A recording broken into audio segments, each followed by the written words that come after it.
Hello my dear, स्वागत है आपका एग्ज़ाम एनालिसिस्ट में। और आप देख रहे हैं एग्ज़ाम एनालिसिस।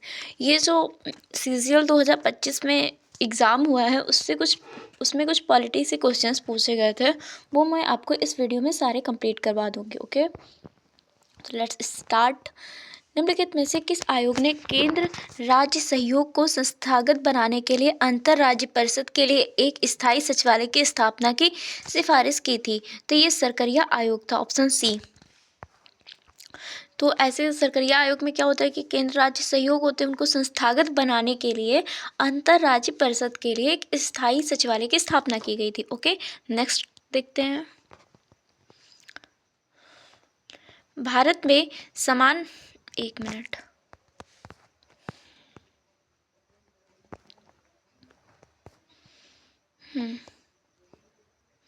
भारत में समान नागरिक संहिता का प्राथमिक उद्देश्य क्या है? सभी नागरिकों के लिए एक समान आपराधिक कानून स्थापित करना, प्रत्यक्ष और अप्रत्यक्ष रूप के कानून को एकीकृत करना, सभी नागरिकों के लिए चाहे वह किसी भी धर्म के भी हो एक समान व्यक्तिगत कानून उपलब्ध कराना, सभी राज्यों के प्रशासनिक प्रक्रियाओं को मानकीकृत करना। तो यहाँ पे ऑप्शन सी होगा, क्योंकि सभी नागरिकों के लिए समान नागरिक संहिता का मतलब ये होता है कि सभी नागरिकों के लिए चाहे वह किसी भी धर्म के भी हों एक समान व्यक्तिगत कानून उपलब्ध कराना होता है। तो ऑप्शन सी। नेक्स्ट क्वेश्चन, कौन सा अनुच्छेद राष्ट्रपति के अंतर्राज्यीय परिषद स्थापित करने का अधिकार देता है? तो ये article 263, option A. Next question, Bharat के नियंत्रक और महालेखक परीक्षक के रूप में श्री संजय मूर्ति की हालिया नियुक्ति के संबंध में कथन पढ़ें। तो उन्होंने श्री गिरीश चंद्र मुर्मू का कार्यकाल पूरा होने के बाद नवंबर 2025 में केक के रूप में पदभार ग्रहण किया। सही है। एक संवैधानिक पद है जिसकी नियुक्ति भारतीय संविधान के अनुच्छेद 148 के तहत राष्ट्रपति द्वारा की जाती है। ये भी सही है।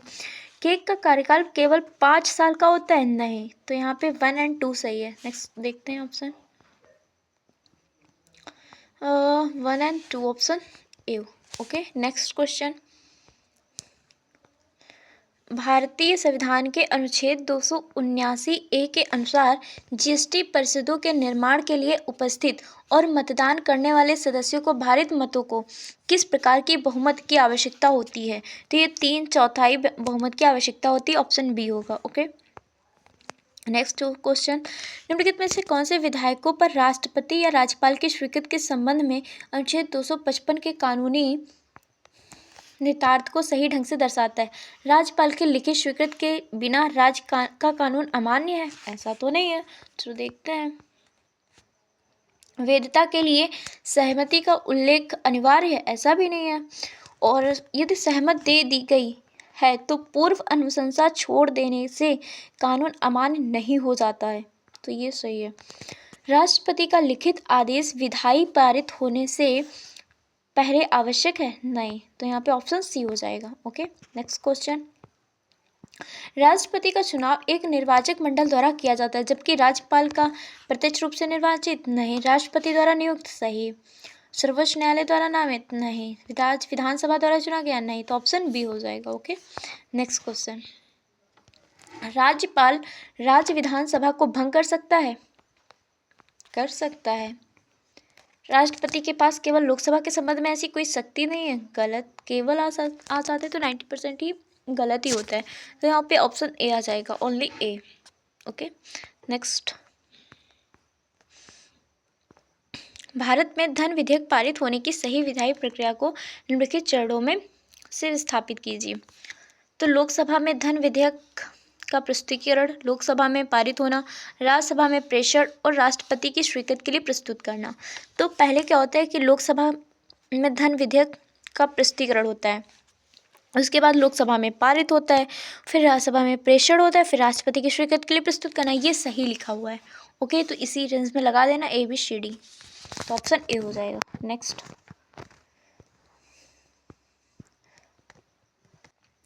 इसमें क्या है, निम्नलिखित कथनों पर विचार कीजिए। अंतर्राज्यीय परिषद अनुच्छेद 263 के अंतर्गत एक संवैधानिक निकाय है? अंतर्राज्यीय परिषद 263, हाँ। इसकी सिफारिशें संघ और राज्य पर बाध्यकारी हैं, गलत। यहाँ पे ऑप्शन ए हो जाएगा। Okay, only one. Next, 1 minute light चल रही है। फिर भारत के सॉलिसिटर जनरल की नियुक्ति भारत के राष्ट्रपति द्वारा की जाती है। देखते हैं, भारत के राष्ट्रपति पद के लिए चुनाव लड़ने वाले उम्मीदवार को 15,000 की सुरक्षा राशि जमा करनी होती है। हाँ, सेकंड वाला तो सही है, शायद दोनों सही हैं, राइट। तो 12 का देखते हैं, सॉरी ओनली 2 सही है। तो भारत के सॉलिसिटर जनरल की नियुक्ति भारत के राष्ट्रपति द्वारा की जाती है, नहीं, ये ऑप्शन बी मतलब सेकंड सही है। ओके, तो यहाँ पे ऑप्शन बी आ जाएगा। संविधान के अंतर्गत संसद के दोनों सदनों और द्विसदनीय राज्य विधानमंडल में धन विधेयक को किस प्रकार निपटाया जा सकता है। राज्यसभा में धन विधेयक को 14 दिन के भीतर मंजूरी देनी होगी। राज्य में विधान परिषद 14 दिन के भीतर धन विधेयक में संशोधन कर सकती है। धन विधेयक पर राज्यसभा और विधान परिषद दोनों का समान अधिकार प्राप्त होता है। तो इसमें तो मुझे ए ही लग रहा है, 14 दिन के भीतर मंजूरी देनी होगी। ए नहीं, सॉरी गलत हो गया, ये ए भी गलत है, बी भी गलत है, सी तो ए गलत। यार क्या है,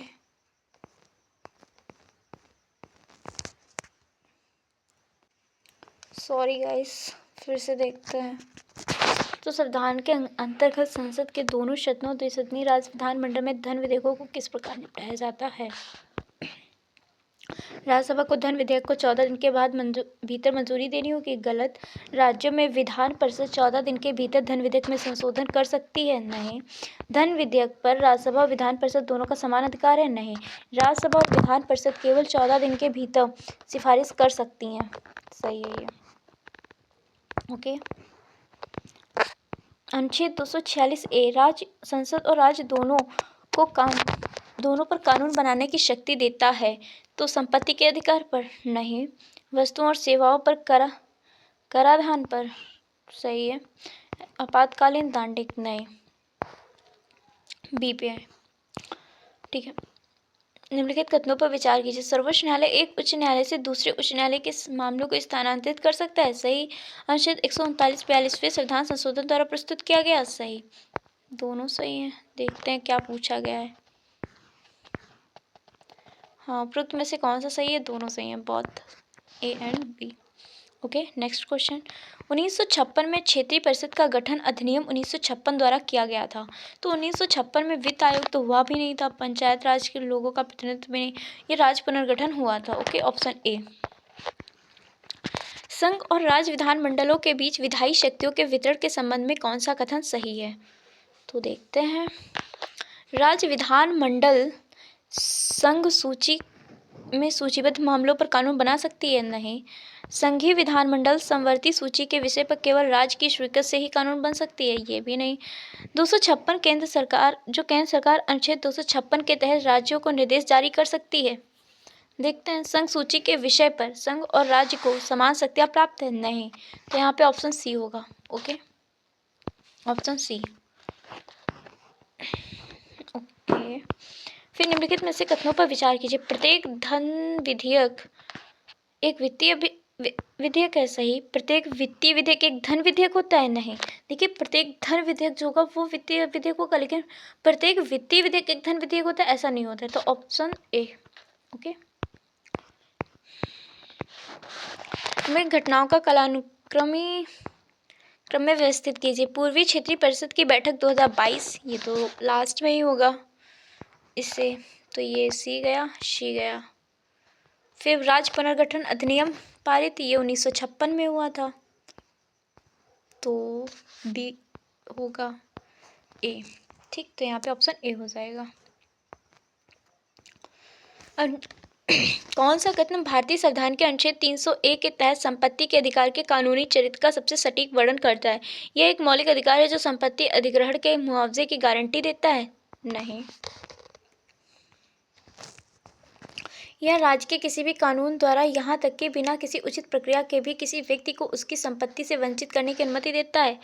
यह एक संवैधानिक कानूनी अधिकार है, केवल कानून के अधिकार द्वारा ही वंचित करने की अनुमति देता है। हाँ, ऑप्शन सी सही लग रही है मुझे। चलो देखते हैं क्या आंसर होता है। ऑप्शन सी सही है कि सर्वोच्च न्यायालय की संपत्ति संरक्षण दावा करने की अनुमति देता है, नहीं। ओके, सी है। 42वें संविधान संशोधन के बाद शिक्षा को अब किस सूची में रखा गया है? तो शिक्षा को अब समवर्ती सूची में रखा गया है। ये सूचियाँ आती किस में है?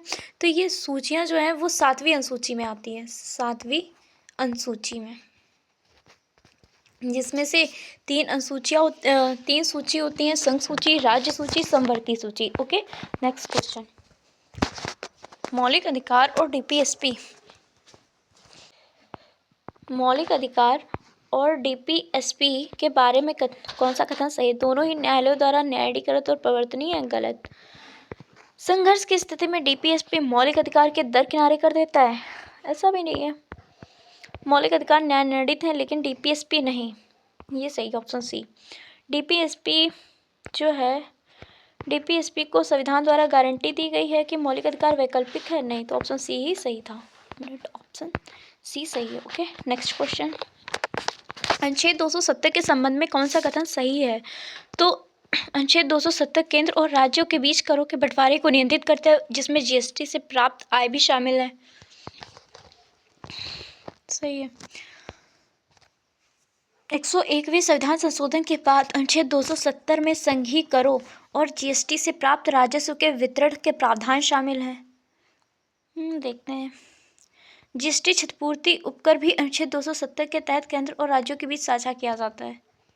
मुझे तो तीनों सही लग रहा है, चलो देखते हैं। 1 और 2 ओनली है, तो ये गलत है। तो क्या है? जीएसटी क्षतिपूर्ति उपकर भी अनुच्छेद 270 के तहत और केंद्र और राज्य के बीच साझा किया जाता है, ये नहीं है, तो सी। ओके, संविधान के अनुसूची 7 में अनुसूची 7 में शामिल है तो 3 विधायी सूचियाँ जो मैंने बताई थी अभी ना, क्या था? राज्य सूची, समवर्ती सूची और केंद्र सूची। ओके, केंद्र सूची में क्या होता है कि केंद्र सरकार मतलब कानून बना सकती है, राज्य में राज्य सूची, और समवर्ती सूची में दोनों कानून बना सकती है। लेकिन अगर मतलब कि दोनों सूचियों में सबसे ज़्यादा कानून किसका मान्य रहेगा, तो ये केंद्र सरकार का रहता है। ओके, राष्ट्रीय आपातकाल की घोषणा को प्रत्येक सदन द्वारा कितने महीनों के भीतर अनुमोदित किया जाना चाहिए? तो 1 दिन के लिए, तो ऑप्शन ए। राज्य विधानसभा में एंग्लो इंडियन प्रतिनिधित्व के संबंध में कौन सा कथन सही है? राज्यपाल अभी भी विधानसभा में एक एंग्लो इंडियन सदस्य को नामित करते हैं। राज्यपाल अभी भी विधानसभा में एक एंग्लो इंडियन सदस्य को नामित करते हैं, नहीं।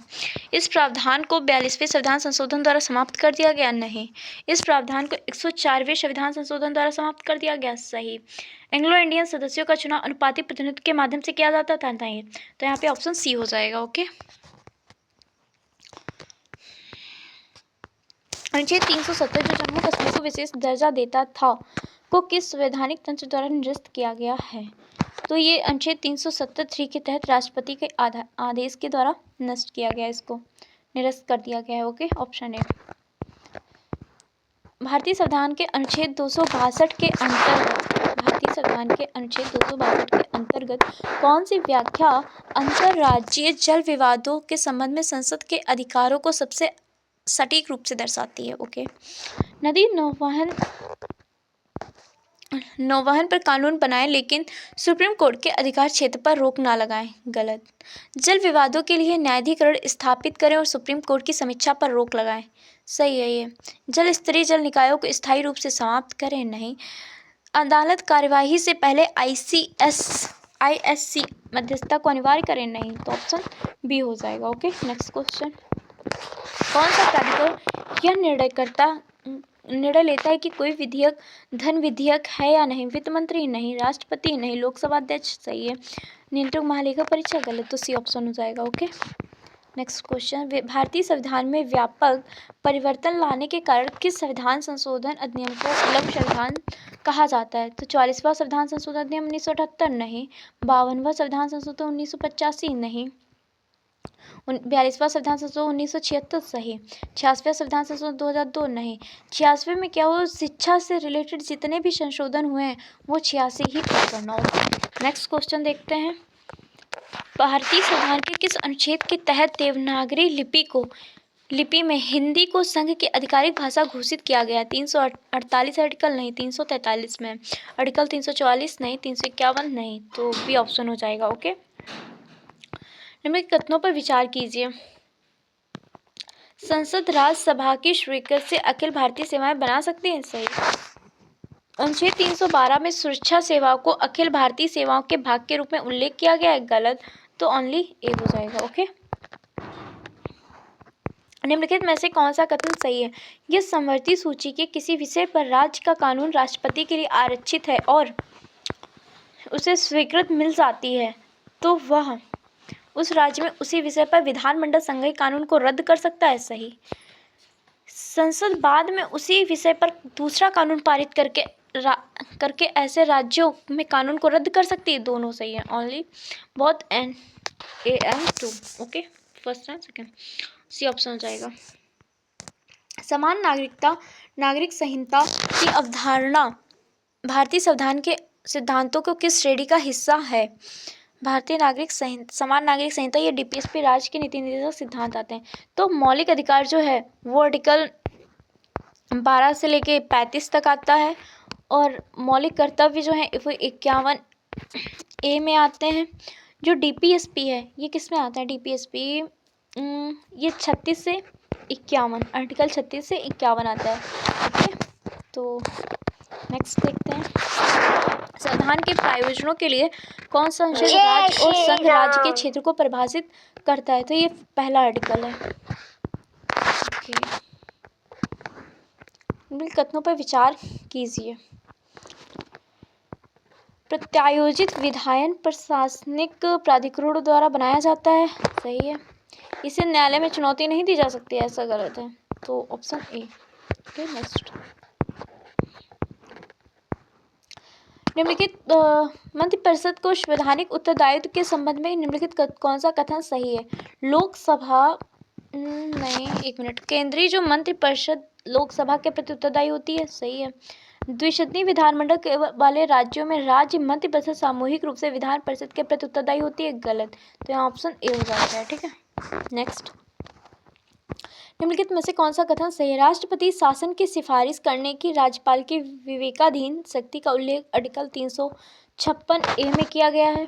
देखते हैं। 41वां संविधान संशोधन ने राज्यपाल का कार्यकाल 5 वर्ष से घटाकर 4 वर्ष कर दिया गया, ये तो बिल्कुल गलत है। सरकारिया आयोग ने सलाह दी कि राज्यपाल को उनका कार्यकाल पूरा होने से पहले नहीं हटाया जाना चाहिए सिवाय दुर्लभ और अनिवार्य स्थिति में, ये भी सही है। तो फर्स्ट एंड सेकंड सही होगा, देखते हैं। फर्स्ट एंड थर्ड सही है। Next question. निम्नलिखित में से किसे मौलिक अधिकार की सूची से हटा दिया गया है? तो ये संपत्ति का अधिकार है। Okay, B option. ये 300 आर्टिकल में रखा गया है संपत्ति का अधिकार। निम्नलिखित कथनों पर विचार कीजिए। भारतीय संघवाद केंद्र के प्रति पक्षपाती है। भारत में संघीय शब्द का स्पष्ट प्रयोग किया गया है? सेकंड गलत है, तो ऐसे ही सेकंड गया ऑप्शन ए। ओके, चलो देखते हैं। नेक्स्ट, कथनों पर विचार कीजिए। प्रधानमंत्री, पीएम और सीएम मतलब मुख्यमंत्री दोनों ही संबंधित निचले सदन को भंग करने की सलाह दे सकते हैं। केवल पीएम अनुच्छेद 356 के तहत राष्ट्रपति शासन की सिफारिश पर भारत के संविधान के तहत कर सकते हैं। सेकंड तो सही है, फर्स्ट भी सही है। बहुत फर्स्ट एंड सेकंड दोनों देखते हैं। नहीं, ओनली वन सही है, सॉरी। तो क्या प्रधानमंत्री और मुख्यमंत्री दोनों ही संबंधित निचले सदन को भंग करने की सलाह दे सकते हैं? केवल पीएम अनुच्छेद 356 के तहत राष्ट्रपति शासन की सिफारिश भारत के संविधान के तहत कर सकते हैं, ऐसा नहीं होता है। ओके, सेकंड ऑप्शन कट है, तो यहाँ पे भी हो जाएगा। अनुच्छेद 50 संविधान के किस भाग का हिस्सा है? मौलिक कर्तव्य, राज्य के नीति निर्देशक सिद्धांत, मौलिक अधिकार, प्रस्तावना। तो मैंने अभी बताया था राज्य के नीति निर्देशक सिद्धांत जो है आर्टिकल 36 से 51 तक है और उसमें 50 भी आता है, तो यहाँ पे बी सही है। निम्नलिखित घटनाओं का क्रमानुसार व्यवस्थित करें। वस्तु एवं सेवा कर परिषद का गठन, तो ये हुआ था ये हुआ था 2016 में, और ये अगस्त नहीं, ये सितंबर में हुआ था। एक मिनट, हाँ ये सितंबर में हुआ था। एक मिनट, ये सितंबर में हुआ था। हाँ ये सितंबर में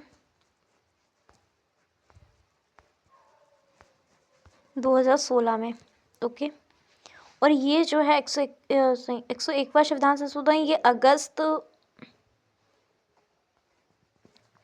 2016 में हुआ था, और ये 17 में हुआ था। तो पहले कौन सा आएगा? तो ये 2017 में हुआ, तो पहले अगस्त आएगा, और फिर सितंबर, और फिर ये 2017। तो 213, ओके, ऑप्शन ए हो जाएगा। नेक्स्ट देखते हैं। भारतीय संविधान के अनुच्छेद 131 के अनुसार निम्नलिखित में से कौन सा विवाद सर्वोच्च न्यायालय के अनन्य मूल क्षेत्राधिकार के अंतर्गत आता है? अंतरराज्यीय जल विवाद? नहीं। संसदों और विधायकों के चुनावी विवाद? नहीं। केंद्र या एक अधिक राज्यों के बीच विवाद? ये आता है। उच्च न्यायालयों के निर्णयों के विरुद्ध अपील? ये भी नहीं आता है, तो ऑप्शन सी हो जाएगा। ओके,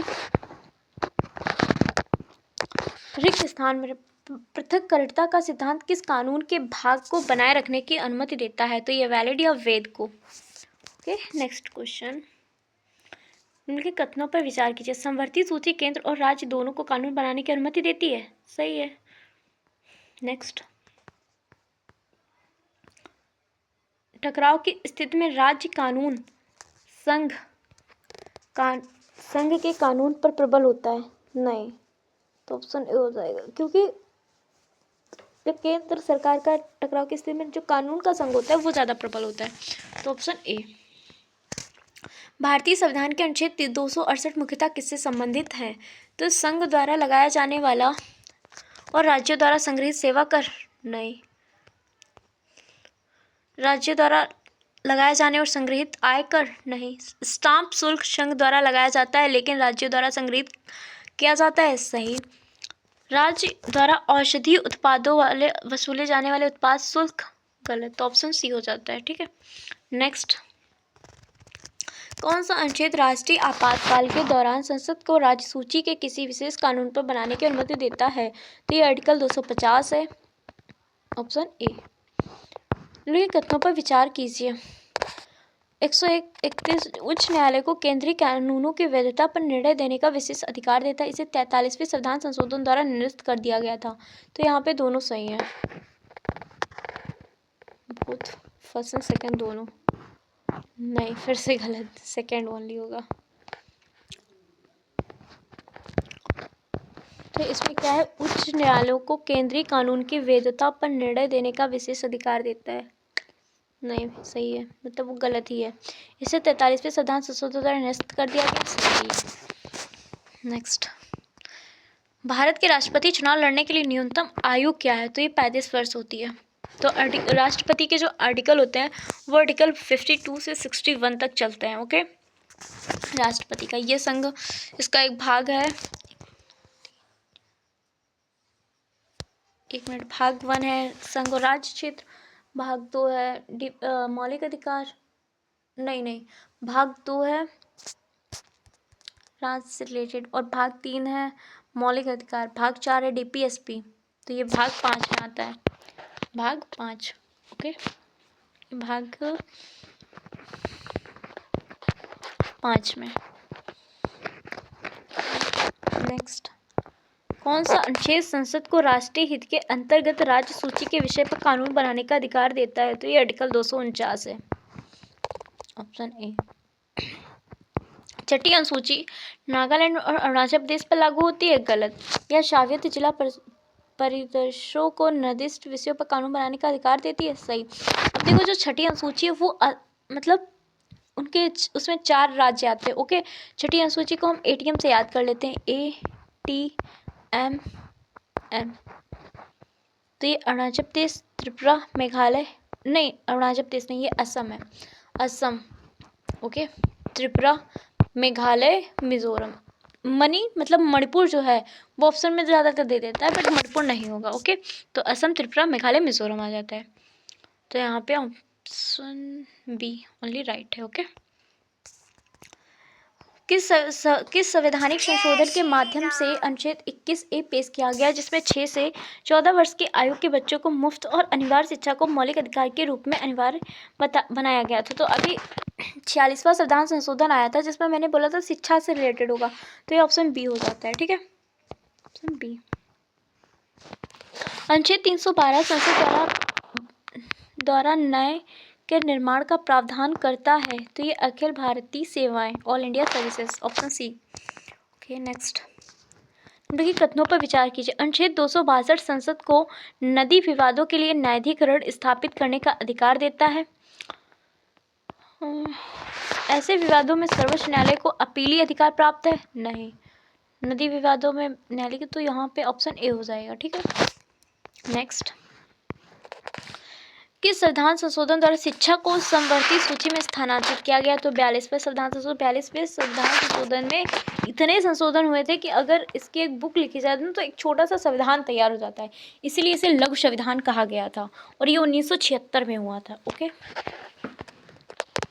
कौन सी प्रमुख संवैधानिक विशेषता सर्वप्रथम भारत सरकार अधिनियम 1935 द्वारा प्रस्तुत की गई थी और भारत में भारतीय संविधान में अपनाई गई? तो मौलिक अधिकार नहीं, मौलिक अधिकार नहीं है। Okay, fundamental duties, 1 minute.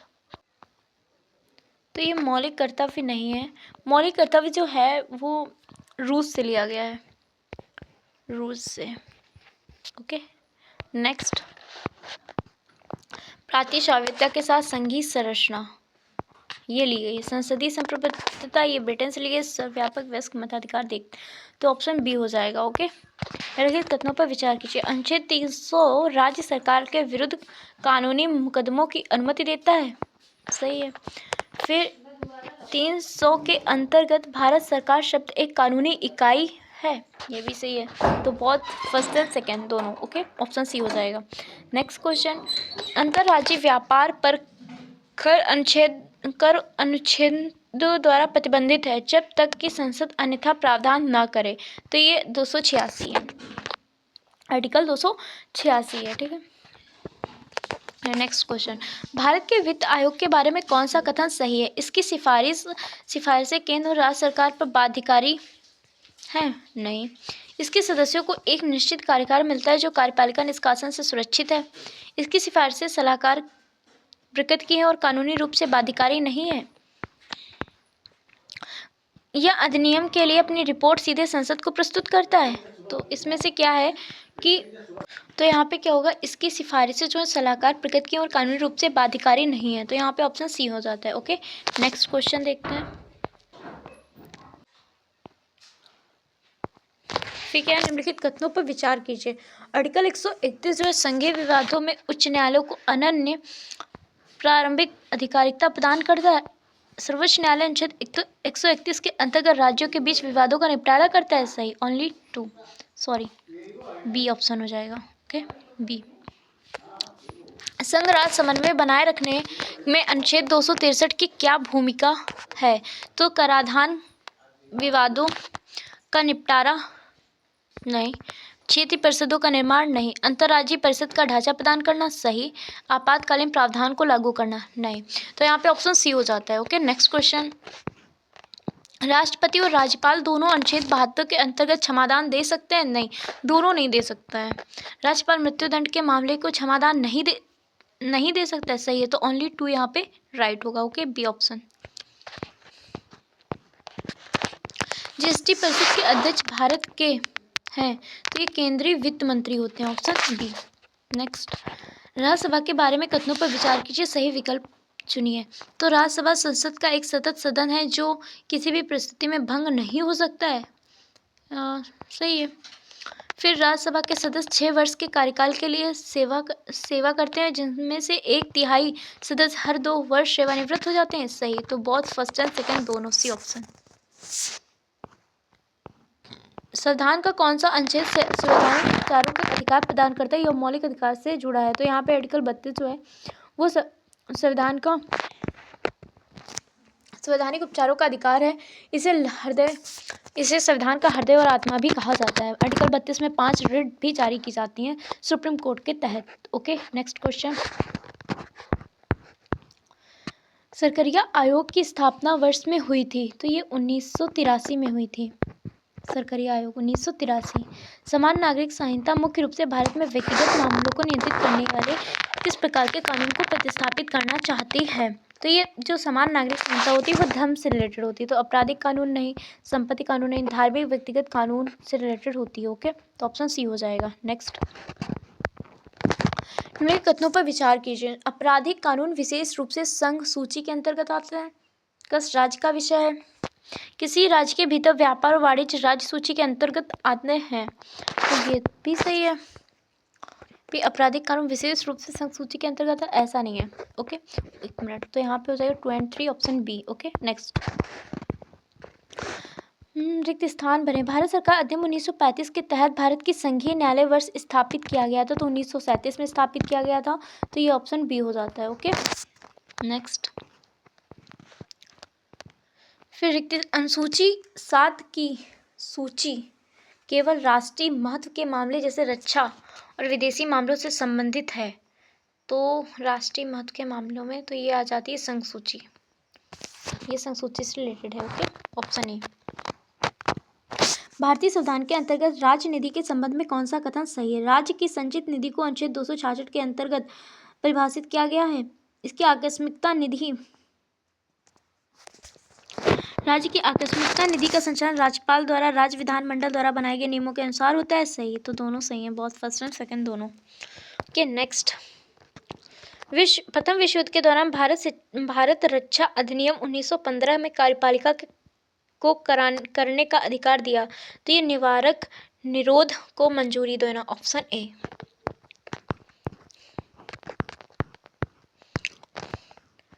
तो आर्टिकल राज्यों की सहायता अनुदान अनुच्छेद के अंतर्गत किस अनुच्छेद में प्रदान किया जाता है? तो ये 275 आर्टिकल।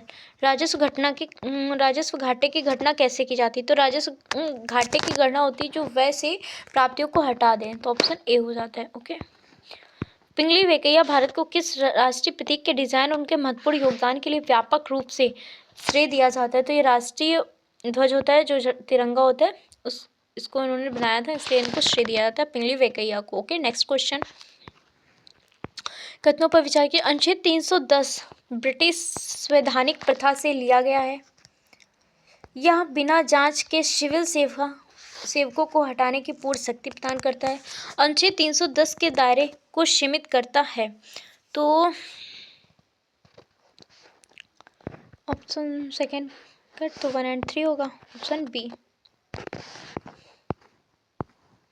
निम्नलिखित न्यायिक घटनाओं को बेरोबारी यूनियन केस कब हुआ था?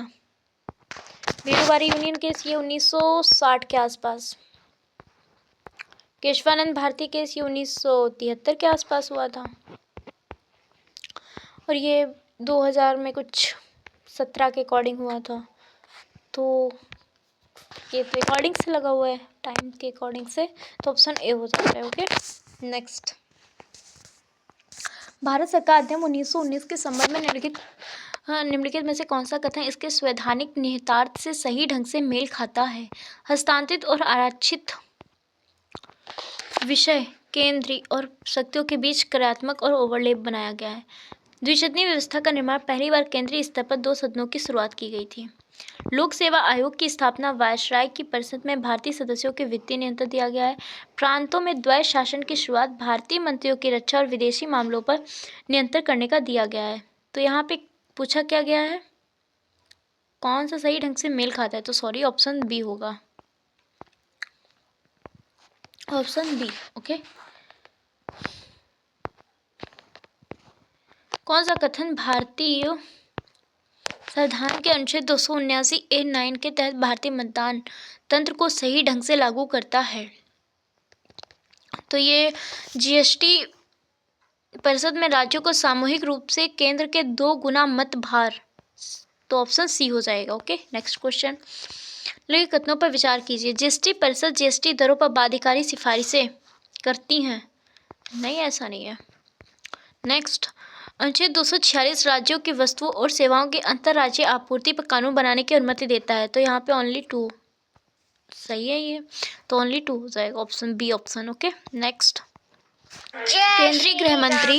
केंद्रीय गृह मंत्री अध्यक्ष के रूप में क्षेत्रीय परिषद की बैठक की अध्यक्षता करते हैं। तो ये हैं पदेन, एक्स ऑफिसो जो होते हैं पदेन, ये इसकी अध्यक्षता करते हैं। ओके, नेक्स्ट क्वेश्चन देखते हैं। निम्नलिखित में से कालानुक्रम में व्यवस्थित कीजिए। तो सरकारी आयोग की रिपोर्ट प्रस्तुत की गई, फिर अंतर्राज्यीय परिषद का गठन किया गया, फिर पूंछी आयोग का गठन किया गया। तो ये ऑप्शन ए, इसी आयोग, मतलब पहले सरकारी आयोग हुई थी, फिर उसके बाद अंतर्राज्यीय परिषद का गठन किया गया था, फिर पूंछी आयोग का गठन किया गया था, पूंछी। ओके, तो ABC हो जाएगा। नेक्स्ट देखते हैं। कौन सी विकसित और विकासशील दोनों देशों की सरकार की प्रमुख आर्थिक भूमिका है? केवल निजी फर्म को विनियमित करना, केवल निर्यात को बढ़ावा देना, कानून बनाना और न्याय प्रदान करना। ये ऑप्शन सी हो जाएगा। मुद्रा विनिमय संलग्न गलत, तो यहाँ पे ऑप्शन सी हो जाएगा। ओके, नेक्स्ट क्वेश्चन देखते हैं।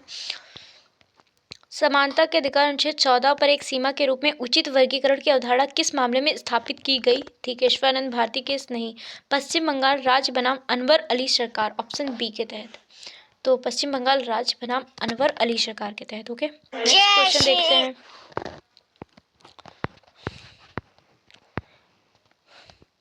1947 के बाद रियासतों में भारतीय संघ में एकीकरण में राजनीतिक बातचीत, लोकप्रिय आंदोलन और कई बार जबरदस्ती की जटिल अंतर्क्रिया शामिल थी। निम्नलिखित में से किस कारण ने कुछ रियासतों को स्वतंत्र या स्वायत्त स्थिति बनाए रखने की शुरुआती आकांक्षाओं में सबसे महत्वपूर्ण रूप से कमजोर किया? तो नवगठित पाकिस्तान राज्य की अत्यधिक सैन्य श्रेष्ठता के कारण शासकों के भारत को सुरक्षा लाने के लिए बाध्य होना पड़ा। फिर क्या है कि स्वतंत्रता चाहने वाली रियासतें में ब्रिटिश सरकार द्वारा प्रदान किया गया और निरंतरता और अटूट समर्थन रहा। रियासतों के भीतर भारत में विलय के पक्ष में लोकप्रिय इच्छा की मजबूती भावना अक्सर संगठित आंदोलन और विरोध प्रदर्शनों के माध्यम से व्यक्त की जाती थी। स्वतंत्र रहने से प्राप्त होने वाली आर्थिक समृद्धि और स्थिरता वित्त रूप से तनावग्रस्त भारतीय संघ में एकीकरण को अनाकर्षक बनाती थी। तो ये क्या, रियासतों के भीतर भारत में विलय पक्ष में लोकप्रिय इच्छा की मजबूत भावना अक्सर संगठित आंदोलनों और विरोध प्रदर्शनों के माध्यम से की जाती थी। तो ऑप्शन सी हो जाएगा। ओके, ऑप्शन सी।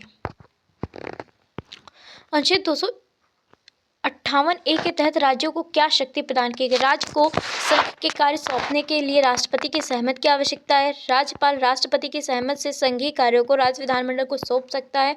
यह राज्य विधानमंडल केंद्र को मंजूरी से राज्य के अधिकारियों को संघीय कार्य सौंप सकता है। फिर क्या है, राज्य सरकार संघ की सहमति से अपने अधिकारियों को संघ के कार्य सौंप सकती है। ये सही है, ऑप्शन डी हो जाएगा। Okay, next question.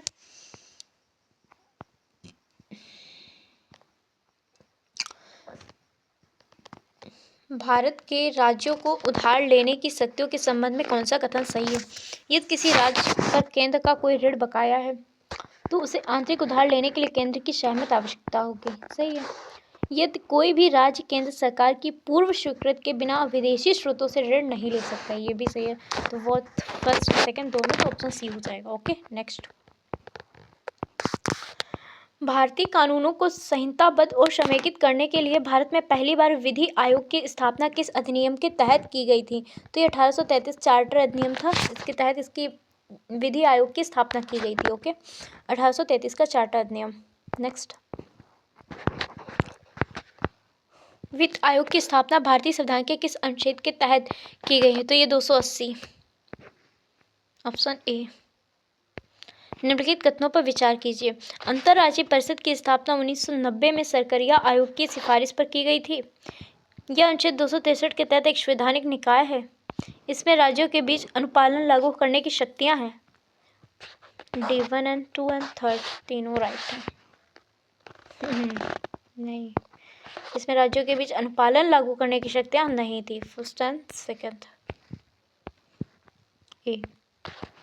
ओके, राज्य समितियों के लिए सामूहिक उत्तरदायित्व खंड अनुच्छेद में दिया गया है, तो ये अनुच्छेद 164 में दिया गया है। नेक्स्ट, अनुच्छेद 352 के अंतर्गत भारत में राष्ट्रीय आपातकाल की घोषणा के बाद क्या विधायी परिणाम होता है? राज्यों को राज्य सूची पर विशेष नियंत्रण प्राप्त होता है। संसद राज्य सूची के किसी भी विषय पर कानून बना सकती है। ये तो सही है बी। और देखते हैं, राज्य विधायकों के लिए राज्यसभा की मंजूरी आवश्यक है। राष्ट्रपति सभी राज्यों की विधानसभा को भंग कर सकता है? नहीं, तो ऑप्शन बी ही सही है। ओके, राज्य विधानमंडल द्वारा विधेयक पारित होने के बाद भी राज्यपाल उसे विचारार्थ को भेज सकता है, तो ये राष्ट्रपति को भेज सकता है। नेक्स्ट, भारतीय योजना फीडबैक के प्रति संवेदनशील किसे प्रदर्शित करती है? जनता की राय जानने से पहले योजना को अंतिम रूप देकर? नहीं। सार्वजनिक सुझाव को पूरी तरह से खारिज करके? नहीं। आलोचना और सिफारिशों के आधार पर ड्राफ्ट को संशोधित करते? योजना के लिए केवल विदेशी एजेंसियों को परामर्श करके? नहीं, तो ऑप्शन सी हो जाएगा। ओके, नेक्स्ट, संसद को जीएसटी पर कानून बनाने का विशेष अधिकार प्रदान करता है। राज्यों के आसपास अंतर राज्यीय जीएसटी पर कोई विधायी शक्ति नहीं है। गलत।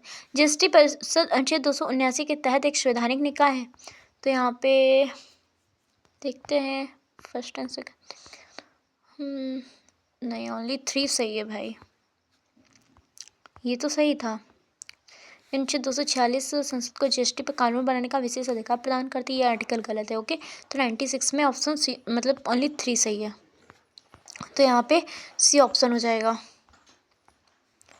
C option. ओके, नेक्स्ट, किस संवैधानिक प्रावधान के तहत भारत के राष्ट्रपति किसी राज्य के लिए विधायी शक्तियाँ ग्रहण कर सकते हैं? तो जब राज्य में संवैधानिक संकट के कारण अनुच्छेद 356 लागू किया जाता है, तब ये जो है भारत का राष्ट्रपति जो है वो राज्य की विधायी शक्तियाँ ग्रहण कर सकता है। नेक्स्ट, सही विकल्प चुनिए। तो पुट्टू श्री रामुलू ने आंध्र प्रदेश के गठन के लिए आमरण अनशन किया? सही है। उनकी मृत्यु ने भारत में भाषाई राज्य निर्माण की शुरुआत को चिन्हित किया? दोनों सही है। ए आर दोनों सही, आर ए का सही स्पष्टीकरण है। देखो, पट्टू श्री रामुलू ने आंध्र प्रदेश के गठन के लिए आमरण अनशन किया था, क्योंकि उनकी मृत्यु ने भारत में भाषाई राज्य निर्माण की शुरुआत को चिन्हित किया गया था। ओके, तो ऑप्शन ए सही है। फिर निम्नलिखित में से कौन सा अनुच्छेद 360 के तहत वित्तीय आपातकाल में संवैधानिक प्रावधानों और ऐतिहासिक अनुप्रयोगों को सटीक रूप से दर्शाता है? 1991 में आर्थिक संकट के दौरान वित्तीय आपातकाल घोषित किया गया था? गलत।